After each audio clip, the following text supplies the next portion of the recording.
तो काफ़ी कुछ बातें तो मैंने अपने संबोधन में बातचीत में कुछ विचार तो रख ही दी है, लेकिन एक बात निश्चित है कि अब तक आप एक ट्रेनी के रूप में काम करते हैं। आपको लगता है कि एक शेल्टर है, एक प्रोटेक्टिव एनवायरनमेंट में आप काम कर रहे हैं। आपको लगता है कि गलती करेंगे तो साथी भी है, संभालेगा, आपके ट्रेनिंग देने वाले लोग हैं वो भी संभाल लेंगे, लेकिन रातों रात स्थिति बदल जाएगी। जैसे ही यहां से आप बाहर निकलोगे, आप प्रोटेक्टेड एनवायरनमेंट में नहीं होंगे। सामान्य मानवी आपको नए हो, अनुभव अभी हुआ नहीं है, कुछ नहीं समझेगा। वो तो ये समझेगा कि भाई आप तो यूनिफॉर्म में हैं, आप तो साहब हैं, मेरा ये काम क्यों नहीं हो रहा है? अरे आप तो साहब हैं, आप ऐसे कैसे करते हो? यानी आपकी तरफ देखने का नजरिया बिल्कुल बदल जाएगा। ऐसे समय आप किस प्रकार की अपने आप को कैसे प्रस्तुत करते हैं, कैसे आप अपने आप को वहां से कार्यरत करते हैं, इसको बहुत बारीकी से देखा जाएगा। मैं चाहूंगा कि आप इसमें शुरू के कालखंड में जितने ओवर कॉन्शियस रहे जरूर रहें, क्योंकि first impression is last impression. अगर आपकी एक छवि शुरू में ऐसी बन गई कि भाई ये तो इस प्रकार के अफसर हैं, फिर आप कहीं पर भी ट्रांसफर करोगे, वो आपकी छवि आपके साथ ट्रैवल करती जाएगी, तो आपको उसमें से बाहर आने में बहुत समय जाएगा। आप बहुत केयरफुली ये कोशिश कीजिए। दूसरा, समाज व्यवस्था का एक दोष रहता है। हम भी जब चुन करके दिल्ली में आते हैं तो दो चार लोग हमारे आसपास ऐसे ही चिपक जाते हैं, पता ही नहीं होता ये कौन है, और थोड़े ही दिन में सेवा करने लग जाते हैं। साहब गाड़ी की जरूरत है तो बता देना, व्यवस्था कर दूंगा। पानी की जरूरत है तो बोलिए साहब ऐसा करो, अभी तो आपको खाना नहीं होगा, ये भवन का खाना अच्छा नहीं है, चलिए मैं नजदीक में यहाँ खाना है, मैं ले आऊँ क्या? पता ही नहीं होता ये सेवादार कौन आ जाते हैं।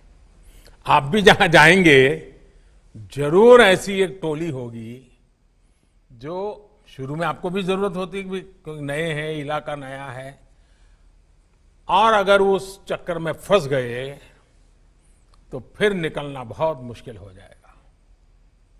आप कष्ट हो शुरू में तो कष्ट, नया इलाका है तो नया इलाका, अपनी आंखों से, अपने कान से, अपने दिमाग से चीजों को समझने का प्रयास कीजिए। शुरू में हो सके तो अपने कान को फिल्टर लगा दीजिए। आपको लीडरशिप में सक्सेस होना है तो शुरू में आपके कान को फिल्टर लगा दीजिए। मैं ये नहीं कहता हूं कान को ताला लगाइए, मैं फिल्टर लगाने के लिए कह रहा हूं।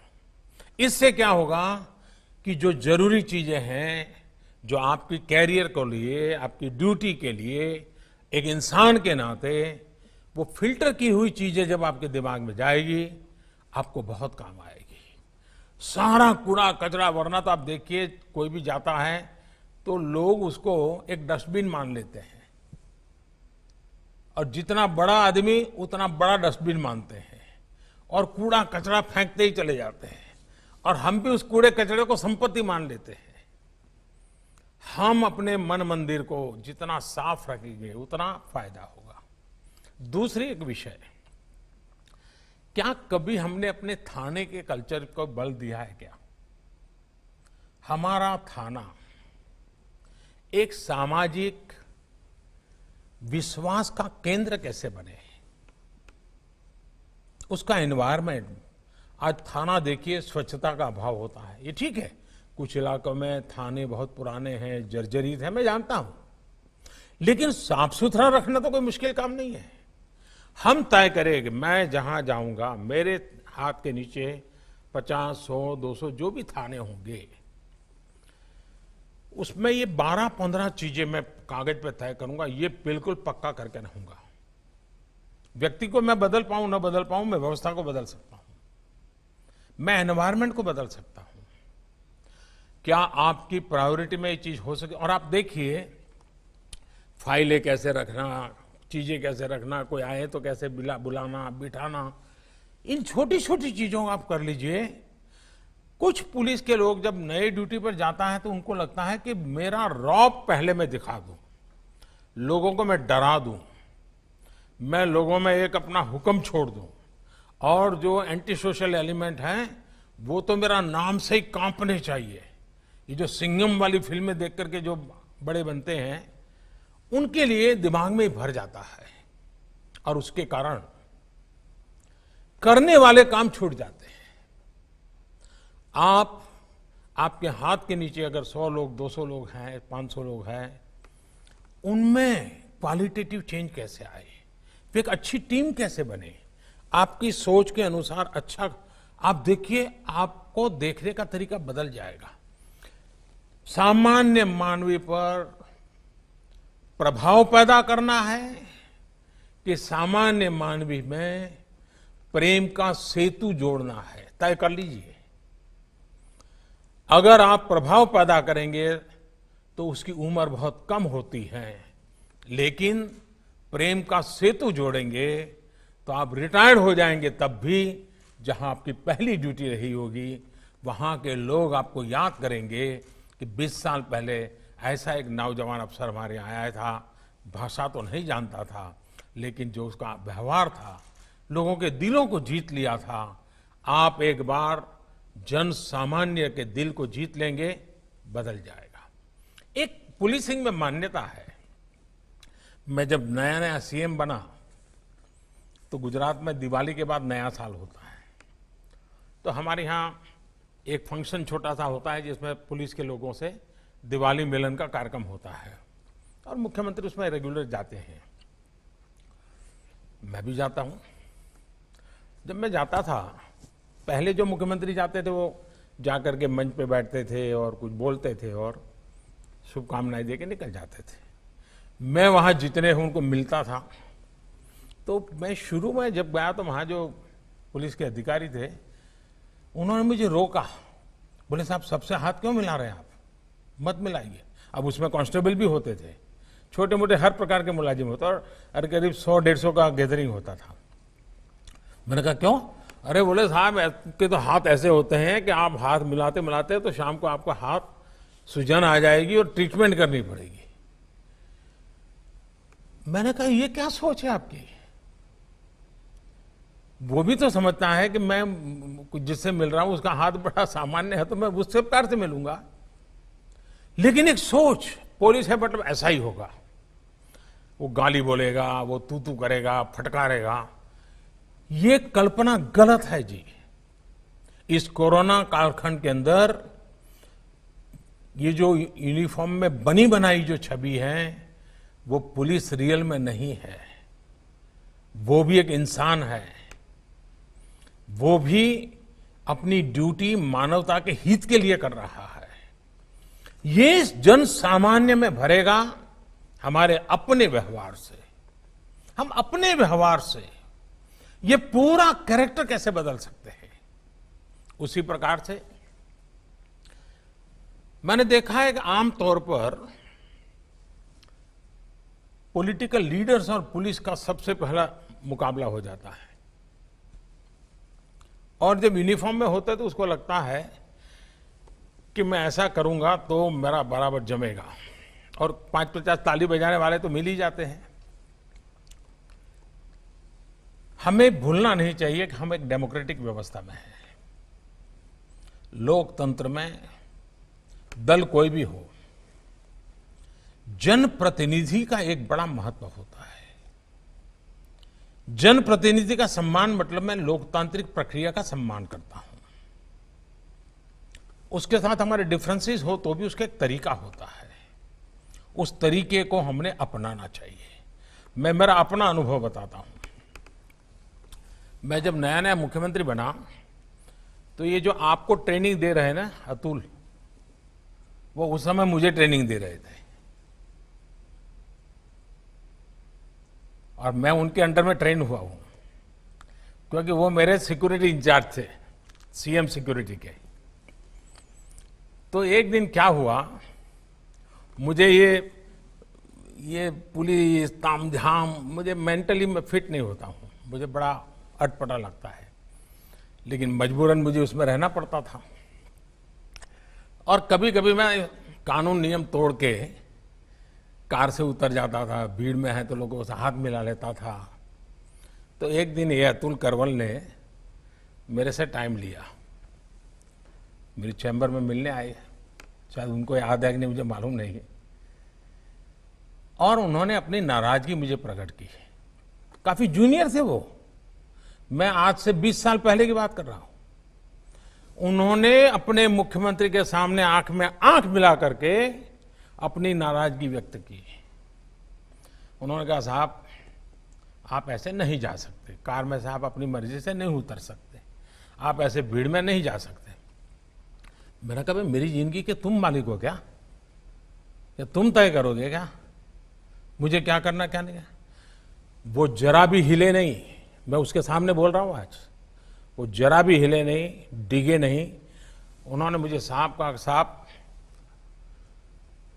आप व्यक्तिगत नहीं हो, आप राज्य की संपत्ति हो, और मेरी इस संपत्ति को संभालना जिम्मेवारी है, आपको नियमों का पालन करना होगा, ये मेरा आग्रह रहेगा और मैं नियमों का पालन करवाऊंगा। मैं कुछ नहीं बोला। लोकतंत्र का सम्मान भी था, जनप्रतिनिधि का सम्मान भी था, लेकिन अपनी ड्यूटी के संबंध में बहुत ही पोलाइट वर्ड में अपनी बात बताने का तरीका भी था। मेरे जीवन के वो बिल्कुल शुरुआती कालखंड थे मुख्यमंत्री के नाते। वो घटना आज भी मेरे मन पर स्थिर क्यों है? क्योंकि एक पुलिस अफसर ने जिस तरीके से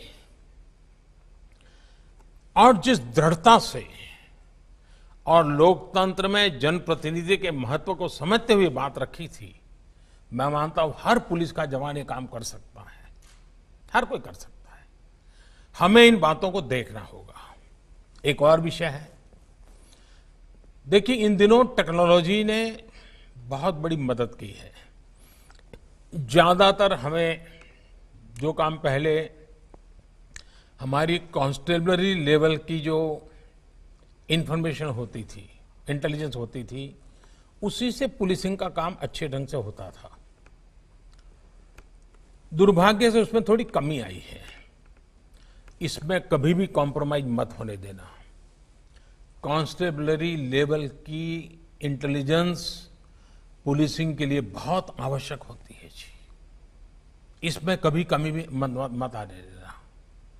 आपको अपने एसेट्स, अपने रिसोर्स, इसको जितना पनपा सकते हैं पनपा पर थाने के लोगों को बल देना चाहिए, उनको प्रोत्साहित करना चाहिए। लेकिन इन दिनों टेक्नोलॉजी इतनी बड़ी मात्रा में सरलता से उपलब्ध है, इन दिनों जितने भी क्राइम डिटेक्ट होते हैं उसमें टेक्नोलॉजी बहुत मदद कर रही है।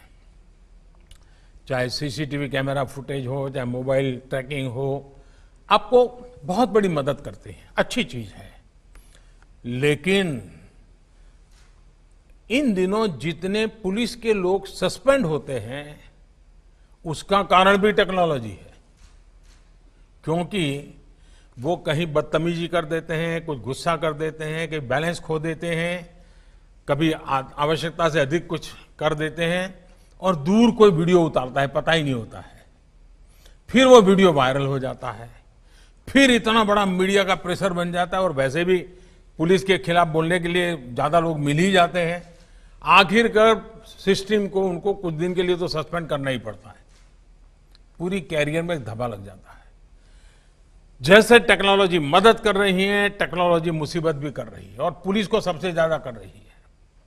आपको ट्रेन करना होगा लोगों को, टेक्नोलॉजी का सकारात्मक अच्छे से अच्छा, ज्यादा से ज्यादा उपयोग कैसे हो, इस पर बल देना चाहिए।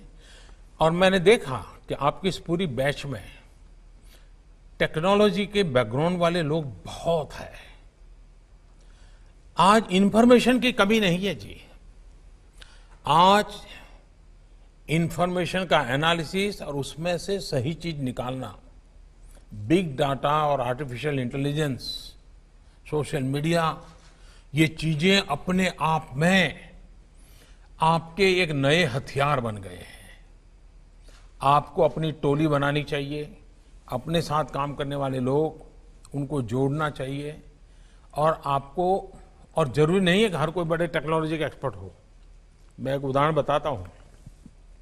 जब मैं सीएम था तो मेरी सिक्योरिटी में एक कांस्टेबल था, कांस्टेबल या उससे थोड़ा ऊपर का होगा, मुझे याद नहीं है। भारत सरकार, यूपीए गवर्नमेंट थी, और एक ईमेल, वो ईमेल करेक्ट नहीं हो रहा था, और भारत सरकार के लिए चिंता का विषय था कि इस मामले में, तो ये चीजें अखबार में भी आई। मेरी टोली में एक सामान्य 12वीं कक्षा पढ़ा हुआ नौजवान था, उसने इसमें रुचि ली, और आप हैरान हो जाएंगे, उसने उसको क्रैक किया। और उस समय शायद गृह मंत्री चिदम्बरम जी, उन्होंने उसको बुलाया, उसको सर्टिफिकेट दिया। यानी कि कुछ ऐसे लोग होते हैं जिनके पास कुछ विधा होती है, हमें इनको ढूंढना चाहिए, इनका उपयोग करना चाहिए और उनको काम में लगाना चाहिए। अगर ये आप करते हैं तो आप देखिए, ये आपके नए शस्त्र बन जाएंगे, ये आपकी नई शक्ति बन जाएगी। अगर आपके पास 100 पुलिस का बल है, इन साधनों पर अगर आपकी ताकत आ गई, इंफॉर्मेशन के एनालिसिस में टेक्नोलॉजी का उपयोग किया, आप 100 नहीं रह जाएंगे, हजारों में तब्दील हो जाएंगे, इतनी ताकत बढ़ जाएगी। आप उस पर बल दीजिए। दूसरा, आपने देखा होगा कि पहले नेचुरल कैलेमिटीज होती थी, बहुत बाढ़ आ गई, भूकंप आ गया, कोई बहुत बड़ा एक्सीडेंट हो गया, साइक्लोन आ गया, तो आमतौर पर फौज के लोग वहां पहुंचते थे, और लोगों को भी लगता था भाई चलिए फौज के लोग आ गए हैं, अब इस मुसीबत में से निकलने के लिए हमको बहुत बड़ी मदद भी, एक बड़ा स्वाभाविक बन गया था। पिछले कुछ वर्षों में एसडीआरएफ और एनडीआरएफ के कारण हमारे पुलिस बल के ही जवान हैं, उन्होंने जो काम किया है, और जिस प्रकार से टीवी की ध्यान भी उन्हीं लोगों पे, उनका एक स्पेशल यूनिफॉर्म बन गया है, और पानी में भी दौड़ रहे हैं, मिट्टी में भी दौड़ रहे हैं, पत्थरों पर काम कर रहे हैं, बड़ी बड़ी शिलाएं उठा रहे हैं। इसने एक नई पहचान बना दी है पुलिस विभाग की। मैं आप सबसे आग्रह करूंगा कि आप अपने इलाके में, अपने क्षेत्र में एसडीआरएफ और एनडीआरएफ के काम के लिए जितने ज्यादा टोलियां अपनी तैयार कर सकते हैं, करनी चाहिए, आपके पुलिस बेड़े में भी और उस इलाके के लोगों में भी। अगर आप नेचुरल कैलेमिटीज में जनता की मदद करने में पुलिस बल की, क्योंकि ड्यूटी तो आपकी आ ही जाती है, लेकिन ये अगर महारत है तो बड़ी आसानी से इस ड्यूटी को आप संभाल सकते हैं, और इन दिनों इसकी रिक्वायरमेंट बढ़ती चली जा रही है। और थ्रू एनडीआरएफ, थ्रू एसडीआरएफ, आप पूरी पुलिस बेड़े की एक नई छवि, नई पहचान आज देश में बन रही है। हम गर्व के साथ आज देश कह रहा है कि देखिए भाई, इस संकट की घड़ी में पहुंच गए, इमारत गिर गई, लोग दबे थे, पहुंच गए, उन्होंने निकाला लोगों को। मैं चाहूंगा कि ऐसे अनेक ऐसे क्षेत्र हैं जिसमें आप लीडरशिप दे सकते हैं। आपने देखा होगा,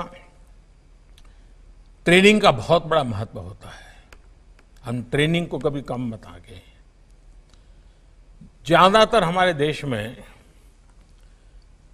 सरकारी मुलाजिम के लिए ट्रेनिंग को पनिशमेंट माना जाता है। ट्रेनिंग यानी कोई निकम्मा अफसर होगा तो उसको ट्रेनिंग के काम में लगाया होगा, ऐसी इंप्रेशन बन जाती है। हमने ट्रेनिंग को इतना नीचे कर दिया है, वो हमारी सारी गुड गवर्नेंस की समस्याओं की जड़ में है, और उसमें से हमको बाहर आना होगा। देखिए, मैं अतुल करवाल की दोबारा तारीफ करना चाहूंगा आज। अतुल को, उसका, वो भी टेक्नोलॉजी बैकग्राउंड के हैं, एवरेस्ट हो आए हैं, बड़े साहसिक हैं। उनके लिए पुलिस में कोई भी पद प्राप्त करना मैं नहीं मानता मुश्किल है। लेकिन आज से कुछ साल पहले भी उन्होंने हैदराबाद में ट्रेनिंग के काम को खुद ने चॉइस से लिया था और वहां आके काम किया था। इस बार भी उन्होंने खुद ने चॉइस से कहा कि मुझे तो ट्रेनिंग का काम दीजिए, और वो आज वहां आए हैं। इसकी बहुत बड़ी अहमियत होती है जी। मैं चाहूंगा कि इसको महत्व दिया जाए, और इसलिए भारत सरकार ने एक मिशन कर्मयोगी अभी 2 दिन पहले ही कैबिनेट ने उसको मंजूर किया है। हम बहुत बड़ी प्रतिष्ठा देना चाहते हैं इस ट्रेनिंग की एक्टिविटी को, एक मिशन कर्मयोगी के रूप में देना चाहते हैं। मुझे लगता है कि इसको करना चाहिए और आगे बढ़ाना चाहिए। मैं एक अपना अनुभव और बताना चाहता था।